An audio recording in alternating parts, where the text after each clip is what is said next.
Good morning students, BSc first year English medium. आज की class में हम अपना जो प्रीवियस टॉपिक जो हमारा चल रहा था उसी को कंटिन्यू करेंगे इनऑर्गेनिक केमिस्ट्री में पेपर फर्स्ट में। ठीक है, तो हम कोवलेंट बॉन्ड पढ़ रहे थे। कोवलेंट बॉन्ड में मैंने आपको सिग्मा और पाई बॉन्ड जो होते हैं उसके बारे में बताया था कि सिग्मा पाई बॉन्ड किस तरह से फॉर्मेशन होता है, ये किस टाइप के ओवरलैपिंग से बनते हैं। तो आई थिंक प्रीवियस लेक्चर में 3 पॉइंट आपके हो गए हैं जितना मुझे याद है, क्योंकि मुझे प्रीवियस वीडियो याद नहीं है कि कितने पॉइंट हुए थे। तो आई थिंक 3 पॉइंट आपके हो गए हैं। सबसे पहले मैंने आपको बताया था कि किस तरह की ओवरलैपिंग में सिग्मा बॉन्ड का फॉर्मेशन होता है। मैंने ये कहा था कि कोएक्सियल ओवरलैपिंग होती है तो सिग्मा बॉन्ड बनता है, जबकि कोलैटरल ओवरलैपिंग में बनता है पाई बॉन्ड। ठीक है, इसके अलावा सेकंड पॉइंट में डिस्कस किया था, एग्जांपल देखे थे SSPX और PX ओवरलैपिंग में सिग्मा बॉन्ड का फॉर्मेशन होता है जब एक्स एक्सिस जो है वो न्यूक्लियर एक्सिस हो। ठीक है, इसके अलावा पाई बॉन्ड के लिए हमने देखा था कि PY और PZ ओवरलैपिंग में पाई बॉन्ड का फॉर्मेशन होता है जब न्यूक्लियर एक्सिस एक्स एक्सिस हो। ठीक है, ये था आपका सेकंड पॉइंट। थर्ड पॉइंट मैंने आपको जो लिखवाया था आई थिंक वो था कि अतिव्यापन के बारे में कि न्यूक्लियर एक्सिस पे जो ओवरलैपिंग होती है वो मैक्सिमम होती है। इस वजह से जो सिग्मा बॉन्ड है वो एक स्ट्रांग बॉन्ड होता है, जबकि पाई बॉन्ड जो है वो परपेंडिकुलर एक्सिस पे बनता है, परपेंडिकुलर न्यूक्लियर एक्सिस पे बनता है। तो इस वजह से वहां पर ओवरलैपिंग कम होती है, तो एक वीक बॉन्ड का फॉर्मेशन होता है। ठीक है, आई थिंक ये आपके 3 पॉइंट पिछले लेक्चर में हो चुके हैं। आज की क्लास में हम 4 पॉइंट पे आ जाते हैं, जो कि है इलेक्ट्रॉन के पाए जाने की संभावना पर। तो सबसे पहले हेडिंग डालें सिग्मा बॉन्ड, आपके में कितना डली हुई होगी, मैं आपको डाल देती हूँ पाई बॉन्ड। तो देखिए सिग्मा बॉन्ड जो है वो बनता है न्यूक्लियर एक्सिस पे, जो भी ऑर्बिटल की न्यूक्लियर एक्सिस है उस पर सिग्मा बॉन्ड का फॉर्मेशन होता है। और जैसे मैंने आपको बताया था न्यूक्लियर एक्सिस पे इलेक्ट्रॉन के पाए जाने की संभावना मैक्सिमम होती है। ठीक है, इसी तरह से पाई बॉन्ड जो है वो न्यूक्लियर एक्सिस के परपेंडिकुलर पे बनता है, मतलब कह सकते हैं न्यूक्लियर एक्सिस जो है वो सेंटर में मौजूद होती है, पाई बॉन्ड का फॉर्मेशन ऊपर नीचे होता है। तो ऊपर नीचे न्यूक्लियर एक्सिस के इलेक्ट्रॉन की डेंसिटी लगभग 0 होती है। ठीक है, तो इस वजह से हम कह सकते हैं कि पाई बॉन्ड में इलेक्ट्रॉन की पाए जाने की संभावना तो रहती है 0, जबकि पाई बॉन्ड के ऑन द मॉलिक्यूलर एक्सिस हम कह सकते हैं कि इलेक्ट्रॉन के पाए जाने की संभावना होती है मैक्सिमम। ठीक है, तो ये आपका होगा 4 पॉइंट।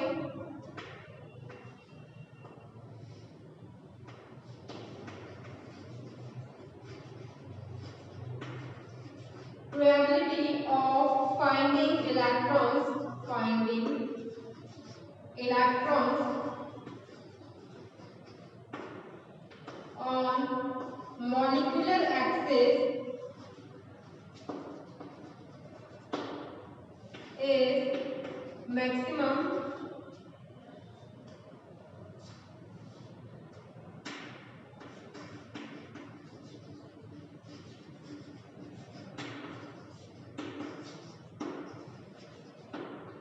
ओके। मॉलिक्यूलर एक्सिस की जगह अगर आप यहाँ पर न्यूक्लियर एक्सिस यूज करें तो ये ज्यादा अच्छा वर्ड होगा।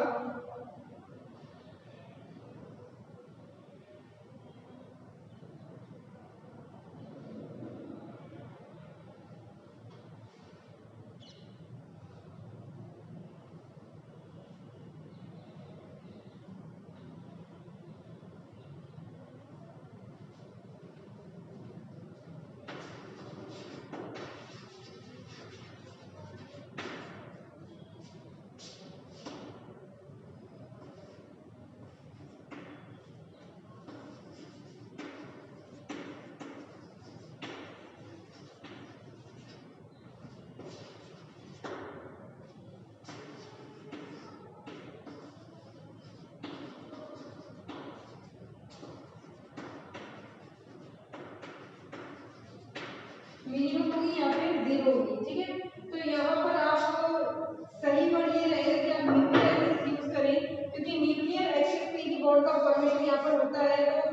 एक्सिस भी ठीक है, लेकिन आप न्यूक्लियर एक्सिस नहीं आ क्योंकि मॉलिक्यूल भी न्यूक्लियर एक्सिस पे ही यहाँ बन रहा है, पर हम दोनों को कंपेयर करेंगे तो यहाँ पर अगर आप न्यूक्लियर एक्सिस लेंगे तब ज़्यादा बेटर रहेगा। ठीक है, तो ये हो गया आपका फोर्थ पॉइंट, जिसमें हमने बात की कि प्रोबेबिलिटी न्यूक्लियर एक्सिस पे इलेक्ट्रॉन के होने की बहुत ज़्यादा होती है, मैक्सिमम होती है, जबकि उस न्यूक्लियर एक्सिस के ऊपर नीचे इलेक्ट्रॉन के पाए जाने की संभावना बहुत कम होती है। ठीक है, नेक्स्ट पॉइंट पे आते हैं। फिफ्थ नंबर का जो पॉइंट है उसमें हम देखेंगे कि जो सिग्मा पाई बॉन्ड होता है,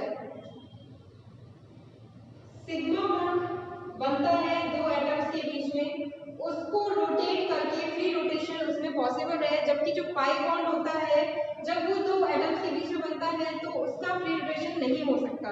यही कारण है कि जो पाई बॉन्ड रखते हैं ऐसे मॉलिक्यूल्स जिन एटम्स के बीच में पाई बॉन्ड का फॉर्मेशन यहाँ पर होता है, वो मॉलिक्यूल शो करते हैं ज्योमेट्रिकल आइसोमेरिज्म, और ज्योमेट्रिकल आइसोमेरिज्म उनके एक कह सकते हैं कैरेक्टरिस्टिक में आता है। ठीक है, जैसे कि आपने पढ़ा होगा सिस और ट्रांस आइसोमेरिज्म आपने पढ़ा होगा, जो कि होता है ज्योमेट्रिकल आइसोमेरिज्म, जो कि ऐसे मॉलिक्यूल शो करते हैं जिसमें पाई बॉन्ड पाया जाता है। ठीक है, तो ये हो गया आपका next point. Free rotation, free rotation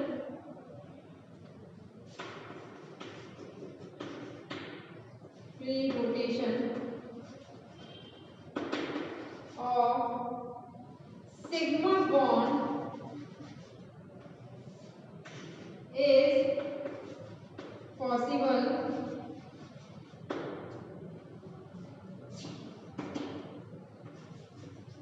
free rotation of pi bond is not possible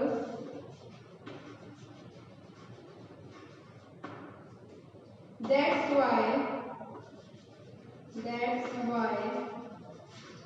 molecules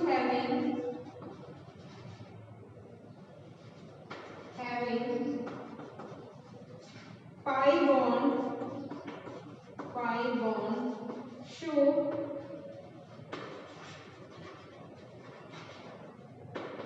geometrical isomerism। ठीक है, ज्योमेट्रिकल आइसोमेरिज्म ऐसे मॉलिक्यूल शो करते हैं जिसमें पाई बॉन्ड होता है, और यही एक कारण है कि जो पाई बॉन्ड है उनका रोटेशन नहीं हो पाता, इस वजह से वो ज्योमेट्रिकल आइसोमेरिज्म शो करते हैं।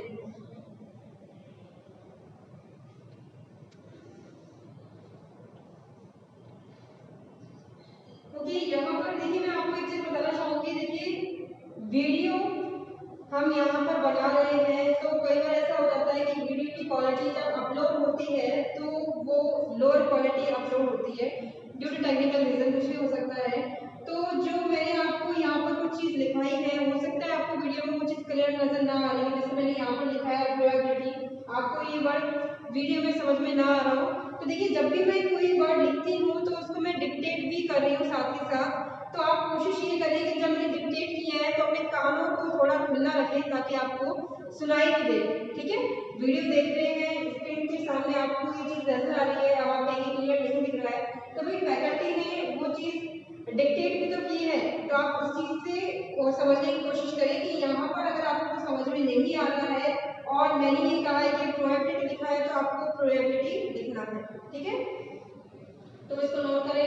इसके बाद नेक्स्ट पॉइंट पे आते हैं।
कि सिग्मा बॉन्ड अकेला भी हो सकता है, फ्री एक्सिस्टेंस है सिग्मा बॉन्ड का, जबकि पाई बॉन्ड का फ्री एक्सिस्टेंस नहीं है। ये हमेशा पाई बॉन्ड जो है वो सिग्मा बॉन्ड के साथ मिलता है।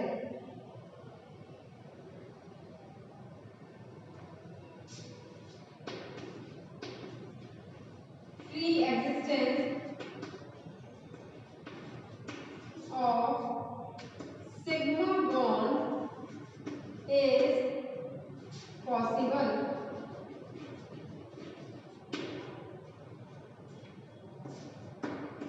Free existence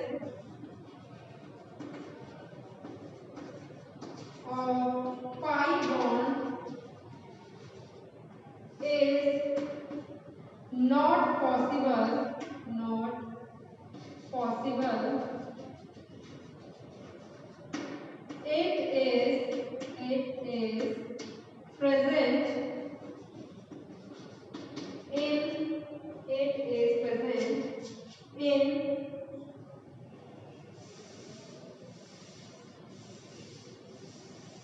in addition of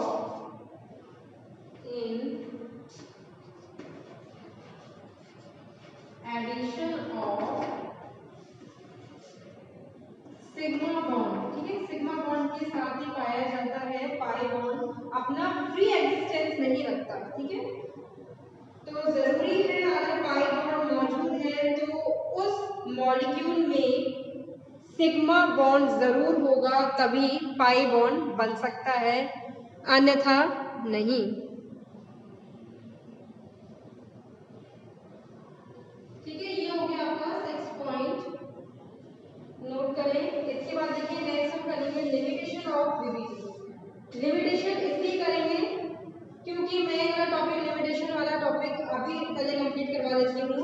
इसके बाद एक इम्पॉर्टेंट टॉपिक वीबीटी का भी बचा हुआ है, वीबीटी बेस्ड है हाइब्रिडाइजेशन का। वीबीटी में हम पढ़ते हैं किसी भी मॉलिक्यूल का जो स्ट्रक्चर है उसके बारे में, जो कि डिपेंड करता है उस मॉलिक्यूल का हाइब्रिडाइजेशन क्या है, sp sp2 sp3 sp2d वगैरह जो भी आते हैं उन सब के बारे में हम डिटेल से पढ़ेंगे। क्या क्या वहाँ पर ज्योमेट्री बनेगी, क्या बॉन्ड एंगल रहेंगे, कौन से मॉलिक्यूल कौन सा हाइब्रिडाइजेशन शो करते हैं, उसके बारे में हम डिटेल से पढ़ेंगे। और ये टॉपिक बहुत लंबा है, काफी लंबा लगेगा और कई लेक्चर्स लगेंगे इसमें।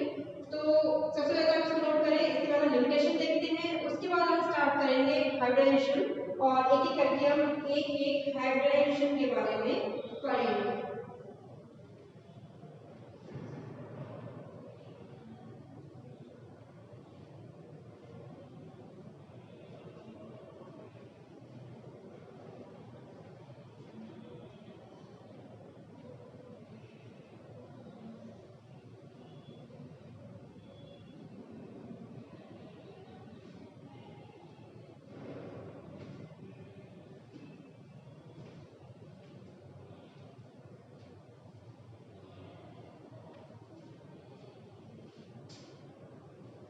ठीक है, नेक्स्ट है चलें limitation of VBT, limitation of valency bond theory. ठीक है, वैलेंसी बॉन्ड थ्योरी की हम लिमिटेशन पढ़ेंगे, नेक्स्ट टॉपिक है हमारा।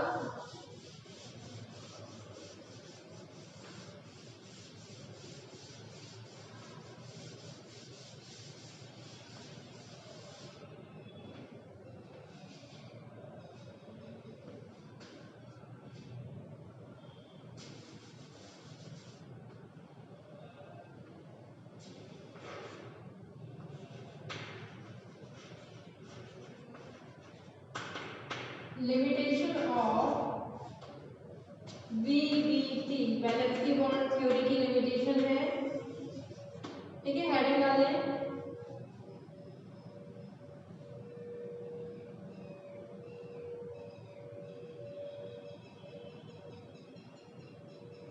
ठीक है, अब देखिए लिमिटेशन की बात यहाँ पर इसलिए हो रही है क्योंकि देखिए कोई भी थ्योरी दी जाती है तो उसमें कुछ तो उसकी कह सकते हैं कि कुछ अच्छाइयाँ होती हैं और कुछ हम कह सकते हैं कमियाँ रह जाती हैं, कमियाँ रहती हैं, लिमिटेशन रहती है। इसी वजह से एक नई थ्योरी दी जाती है जो कि ओवरकम करती है पुरानी थ्योरी को, उसकी कमियों को। ठीक है, तो देखिए यहाँ पर बीबीटी की क्या क्या कमी है। सबसे पहले मैं आपको थोड़ा सा शॉर्ट में बता देती हूँ, उसके बाद मैं आपको लिखवा दूंगी।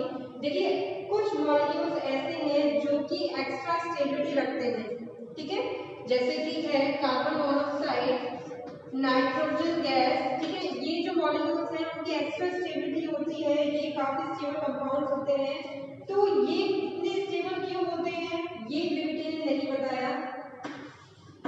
इसके अलावा जो O2 मॉलिक्यूल है, अब देखिए सेकंड पॉइंट हो गया, O2 जो मॉलिक्यूल है वो एक डायमैग्नेटिक होना चाहिए अकॉर्डिंग टू बीबीटी, क्योंकि यहाँ पर बॉन्ड फॉर्मेशन के बाद जैसे कोवलेंट बॉन्ड का फॉर्मेशन हो जाएगा तो जो अनपेयर इलेक्ट्रॉन्स थे दोनों ही एटम्स के पास, ठीक है, O के पास और दूसरा O के पास जो भी अनपेयर इलेक्ट्रॉन्स बचते हैं वो पाई बॉन्डिंग कह सकते हैं, सिग्मा बॉन्डिंग करके अपने जो बॉन्ड्स हैं उसको अपने इलेक्ट्रॉन्स को ऑक्टेट को कंप्लीट कर लेते हैं। ठीक है, तो यहाँ पर आफ्टर द बॉन्ड फॉर्मेशन कोई भी अनपेयर इलेक्ट्रॉन नहीं बचता है, तो इसका मतलब ये मॉलिक्यूल जो है वो डायमैग्नेटिक होना चाहिए। पर एक्चुअल में ये डायमैग्नेटिक ना होकर पैरामैग्नेटिक होता है। तो ये पैरामैग्नेटिक क्यों होता है ये बीबीटी ने एक्सप्लेन नहीं किया। ठीक है, कि O2 मॉलिक्यूल पैरामैग्नेटिक क्यों है। ठीक है, इसके अलावा तीसरी चीज की बीबीटी में हम बात करते हैं ऐसे बॉन्ड्स के बारे में जिसमें इक्वल शेयरिंग होती है, दो एटम्स इलेक्ट्रॉन की शेयरिंग करते हैं और बॉन्ड का फॉर्मेशन करते हैं। तो यहाँ पर हम ऐसे मॉलिक्यूल्स की बात, ऐसे एटम्स की बात नहीं करते हैं जिसमें एक इलेक्ट्रॉन डोनर का काम करता है, एक इलेक्ट्रॉन देता है और दूसरा इलेक्ट्रॉन एक्सेप्टर का काम करता है। यानी हम बात कर रहे हैं यहाँ पर कोऑर्डिनेशन बॉन्ड की। तो बीबीटी में कोऑर्डिनेशन बॉन्ड्स के बारे में कुछ नहीं बताया गया है। उसमें ऐसा कुछ नहीं कहा गया है कि एक एटम दो इलेक्ट्रॉन को डोनेट करके बॉन्ड का फॉर्मेशन कर सकता है, जबकि दूसरा जो एटम है एज ए इलेक्ट्रॉन एक्सेप्टर अपने एम्प्टी ऑर्बिटल में इलेक्ट्रॉन्स को ले सकता है। ठीक है, तो यहाँ पर कोऑर्डिनेशन बॉन्ड के बारे में कुछ हमको जानकारी नहीं मिली है।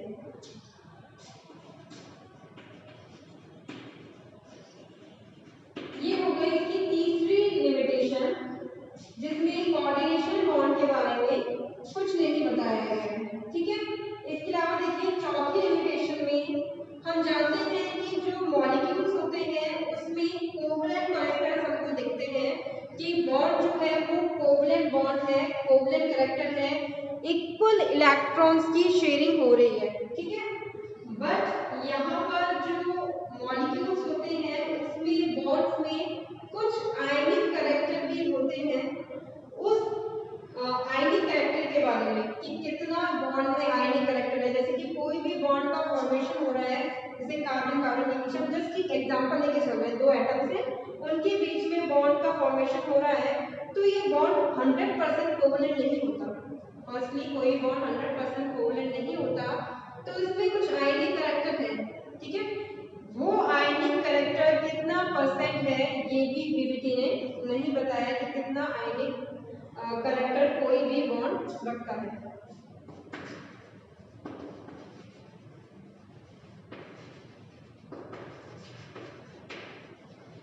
ठीक है, फिफ्थ पॉइंट, पांचवा पॉइंट है कि हम जानते हैं कि मॉलिक्यूल्स जो है उसकी एक से ज्यादा स्ट्रक्चर हो सकते हैं, यानी हम कह सकते हैं कि किसी भी मॉलिक्यूल के एक से ज्यादा स्ट्रक्चर एक स्टेबल स्ट्रक्चर होते हैं। क्यों? क्योंकि कुछ मॉलिक्यूल्स ऐसे होते हैं जिनका एक स्ट्रक्चर उनकी सारी प्रॉपर्टीज को डिफाइन नहीं कर सकता। उनकी सभी प्रॉपर्टीज को डिफाइन करने के लिए एक से ज्यादा स्ट्रक्चर बनाने पड़ते हैं। इन स्ट्रक्चर को हम क्या बोलते हैं? Resonating structure. ये रेजोनेंस की बात हो रही है यहाँ पर। तो रेजोनेटिंग स्ट्रक्चर जो है वो भी बीबीटी नहीं बता पाता है कि किस तरह के स्ट्रक्चर बनेंगे, और वो बीबीटी जो है वो एक ही स्ट्रक्चर की बेसिकली बेस्ड होता है। यहाँ पर रेजोनेंस की हम बात नहीं कर पाते हैं। ठीक है, और जो प्रॉपर्टीज की मैं बात कर रही हूँ, जैसे मॉलिक्यूलर स्ट्रक्चर है, मेटालिक बॉन्ड है, डीलोकलाइजेशन है, वगैरह, ये सारी चीजें हम रेजोनेंस में देखते हैं। रेजोनेंस शो करने के लिए ऑब्वियस है एक से ज्यादा हमको स्ट्रक्चर दिखाने पड़ेंगे जिन्हें हम कहते हैं रेजोनेटिंग स्ट्रक्चर। ठीक है, तो ये हो गई पांच है।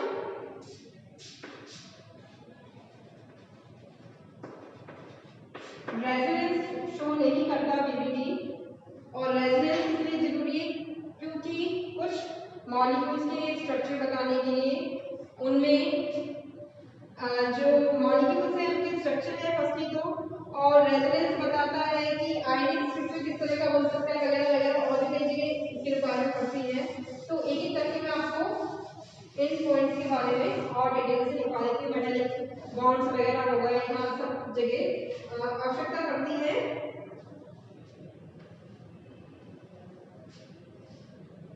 रेजोनेंस की नेक्स्ट है आपका बीबीटी में first point.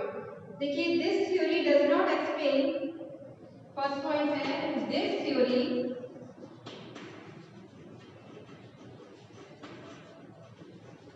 does not explain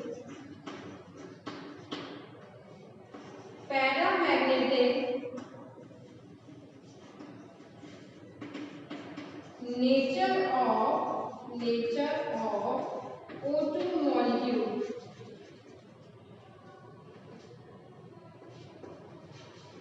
ठीक है, O2 मॉलिक्यूल जो है वो पैरामैग्नेटिक नेचर क्यों रखता है, ये बात बीबीटी नहीं बता पाया।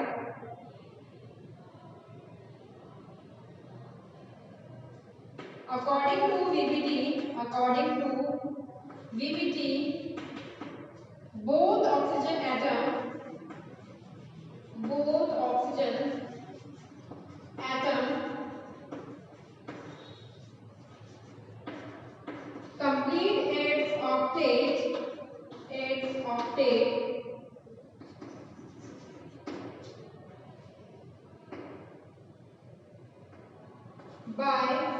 complete its octet by overlapping, so they does not have any unpaired electron.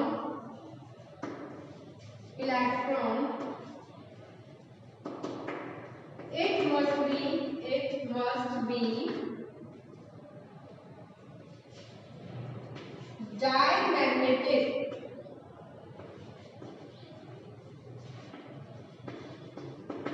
but it is paramagnetic,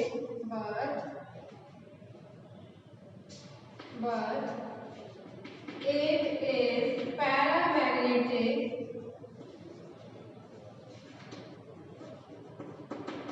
in nature। ठीक है, इनका पैरामैग्नेटिक नेचर है, लेकिन होना चाहिए था डायमैग्नेटिक, क्योंकि इनके पास तो कोई अनपेयर इलेक्ट्रॉन्स है ही नहीं। तो ये चीज भी बीबीटी ने नहीं बताई है। This theory does not explain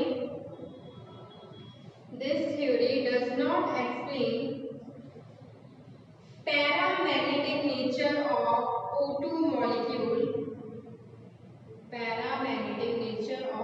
O2 molecule, according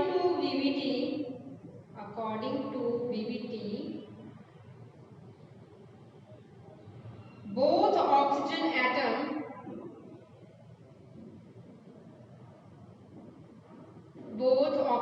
atom complete its octet by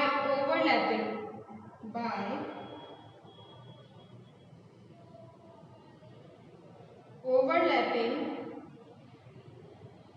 so they does not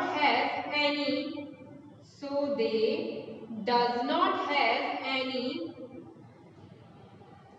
unpaired electron.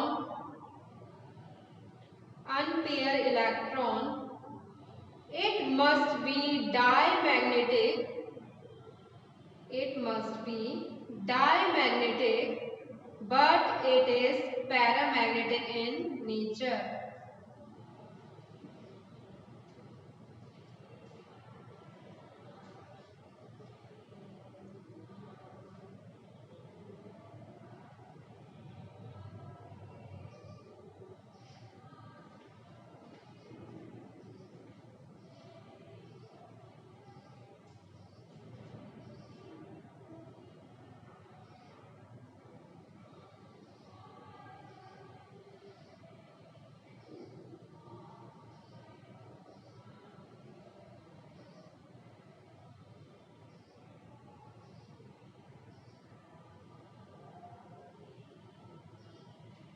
ठीक है, next point,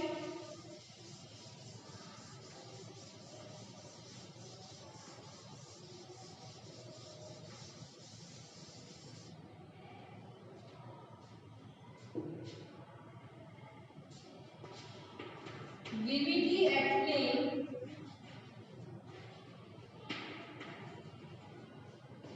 covalent bond formed by sharing of electrons by both atoms, but it does not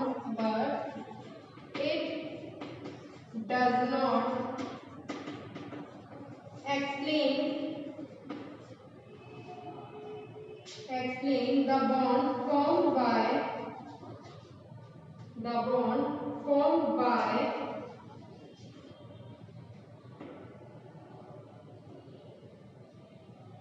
atom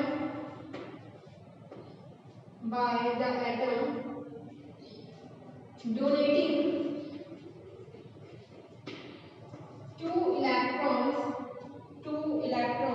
दो electrons का donate कर रहे हैं, and another atom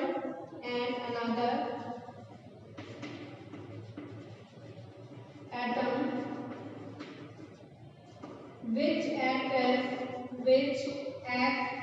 as acceptor.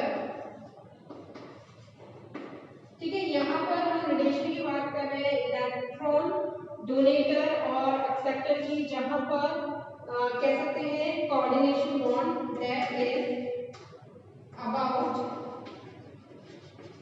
Coordination bond. जहाँ पर coordination bond बन रहा है उसके बारे में VBT नहीं बताता, that is about coordination bond.